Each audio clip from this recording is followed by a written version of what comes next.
broader picture on why the markets have been on this stellar rally and whether that is going to continue. And who are the players this time around? We have been seeing normally it's the large cap or your blue chip stocks that really lead the rally when we get into this, big rally or long rallies that we see. But this time around, the picture is different. And why is it so? Well, we have to see who are the ones really putting in the money, where is it coming from, and why. And whether now is the right time to be looking at the other, not the benchmarks, but the broader indices, and if there is a party there and whether you need to be a part of it. And joining me to discuss all of that is Feroze Azeez, the Deputy CEO at Anand Rathi Private Wealth Management. Good morning, Feroze. Thanks so much for joining us live here at Money Control. Let's get talking about first at length the report that you all recently put out and whether this is the right time to be increasing your small cap allocation. But we'll get to that first. Let's first look at the big boys and how they are performing in the benchmarks, and give us a sense of where you're looking at the benchmarks at the current level and whether you think 20,000 is not too far away. Hi, good morning, Stacey. Point one, yes, like you rightly said, the markets have rallied from the March lows. Markets always have this tendency to bottom out. If you can identify those periods where there's signs of those bottom outs, you would be able to enter the market and not be hesitant when the market's correct. So when Nifty had touched about 16,900 odds in March, the FI net short position was so high, 91%, which implied that there was more shorts than longs in the market. And if there is any good news, then there will be short covering. And that led to more short covering and more good news coming in. And today we are at the peak. So 20,000 isn't too far. I'm sure markets have the tendency to test these psychological markets before they correct. So that's a high probability event. Of course, there's no certainty of anything when you come to investing or capital markets. That's point one. Point two. I think, like you were also mentioning in the earlier part of the show with your other guest, that there are some sectors which have not contributed to this rally, and IT is one of those sectors which is now, after the results of 3 to 4 Nifty companies in the IT space having given away, that's also showing bottoming out kind of signs. So there will be newer contributors for Nifty's next leg of growth. Earnings have supported. We were one of the first to predict an earnings of 772, 775. It ended up at 772 from 530 in the COVID year. So I think earnings last year closed about 816, 17. If you remove the Axis Bank acquisition of the Citi business, then the Nifty earnings were 835, 840. So we are looking at 930, 936. So if earnings support, I think the rally is not just liquidity driven, but fundamentally backed with corporate earnings, which is the pillar on which capital markets stand. Right, and like you're saying, corporate earnings are going to be the one really pushing that. We have some big names, lined up. We have Infosys, we have RIL, ICICI Bank over the weekend. How do you think these are going to be the ones that are really going to push this market or really take Nifty to 20,000 and then set it forward from there? See, I think what's been seen in the IT now, if I go with the Infosys kind of expectation, not just from a stock perspective, but what we've seen is, of course, the results which have come from the IT sector so far have not been beautiful, have not beaten the expectation, but still you see markets having given some thumbs up to those stocks. That implies that the expectations were reasonably muted.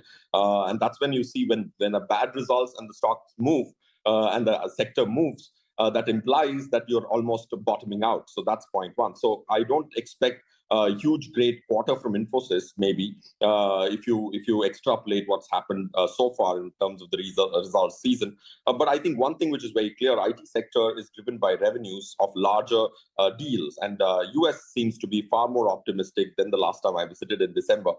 So point one I'm making is there is signs of bottoming out. Not that you will get a great quarterly result this quarter from the IT sector like you've seen. The other 2-3 Nifty companies which are from the IT sector are still to produce results for the last quarter. But what's important to note is that the revenues are seemingly robust, and that's why you've seen consistent narrative of a good guidance being able to be achieved. I think 3 to 5 years, IT as a sector growing at 12-14%. Seems quite likely. I think the only question mark is the margin, which I'm sure they will be able to manage. Right. Also, let's shift our focus towards consumer discretionary. Now, we do have HUL who will also announce its results tomorrow. How are you looking at that whole rural recovery? Are we seeing that back on track? And are we looking at consumer discretionary now, actually pushing towards growth, getting those numbers, volumes increasing? What are you looking forward to when it comes to FMCG stocks at least? See, I think if you have to understand rural demand, and if you look at agriculture, GDP growth is about 4% and I think that's going to happen this quarter, this year as well. Last time we have marginally beaten the GDP expectation. So, of course, the service sector has contributed the maximum growth in the GDP. So that's not from the rural space, but agriculture seems to be the growing at that 3, 4, 5%. So point one I'm making is, of course, the rural demand play will happen, and it's happening as we speak. But of course, when you look at HUL as a stock or any large stock which is a part of Nifty, there's a lot of index fund investing. So index fund investing is practically the stock is out of the capital market. So I would see it in conjunction with promoter equity, because once a index fund manager buys it, it's not opinion oriented. It is a mandate.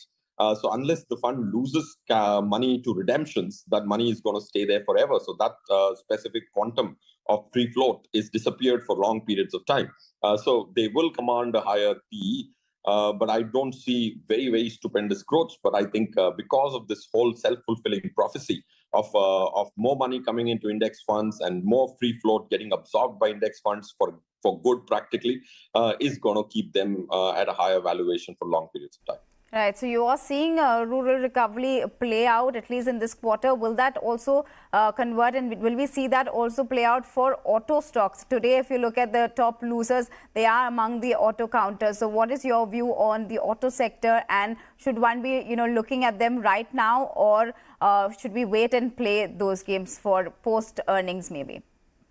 See, unlike an IT sector, auto sector is a very divergent sector, so it's very business specific. So if you ask me on a generalistic basis, I think the rural demand is going to help the auto sector, and there's several other things which will help the auto sector. So I would be bullish on the auto sector, but being more stock specific in the auto sector is a prudent strategy, because each business has a different segment and different market they're catering to. So I would say auto sector in general should be an outperformer to Nifty over a year, 2-year period.